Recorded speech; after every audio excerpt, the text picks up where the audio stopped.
ଏଇଟା ଭାବିବା କଥା ନୁହଁ ୟାର। ଦେଖ କାଲି 5 ତାରିଖ, କାଲି ପିଏମ କିଷାନ ଯୋଜନାରେ 2,000 ଲେଖାଏଁ ମିଳିଯିବ ଚାଷୀ ଭାଇ ମାନଙ୍କୁ।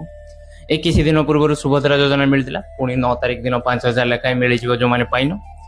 ତା ବ୍ୟତୀତ ବି ଆହୁରି ଯୋଜନା ଅଛି। ସିଏମ କିଷାନ ଯୋଜନାରେ ବର୍ଷକୁ 2 ଥର ମିଳିବ 2-4 ହଜାର।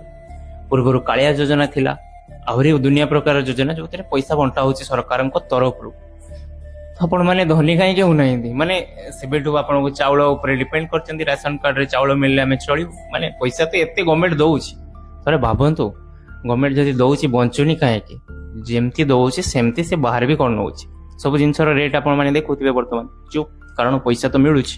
ସରକାର ଦଉଛି ପଇସା, ନିଜ ବାପା ସମ୍ପତ୍ତିରେ ଦଉନାହାନ୍ତି କେହି ବି ସରକାର, ନା ପୂର୍ବରୁ ଦଉଥିଲେ ନା ବର୍ତ୍ତମାନ ଦଉଛନ୍ତି। ଶିକ୍ଷା ସ୍ୱାସ୍ଥ୍ୟ ଉପରେ ଧ୍ୟାନ ଦିଅନ୍ତୁ। ବର୍ତ୍ତମାନ ଏ ବର୍ଷର ସ୍କଲାରସିପ୍ର ବଜେଟ୍ କମ୍ କରିଦିଆଯାଇଛି। ପୂର୍ବ ବର୍ଷ ତ SC ST ମାନେ ହଇରାଣ ହେଇଥିଲେ, ସମସ୍ତେ ଏଥର ହଇରାଣ ହେବେ। ଏପର୍ଯ୍ୟନ୍ତ ବାହାରି ନାହିଁ ପ୍ରେରଣା।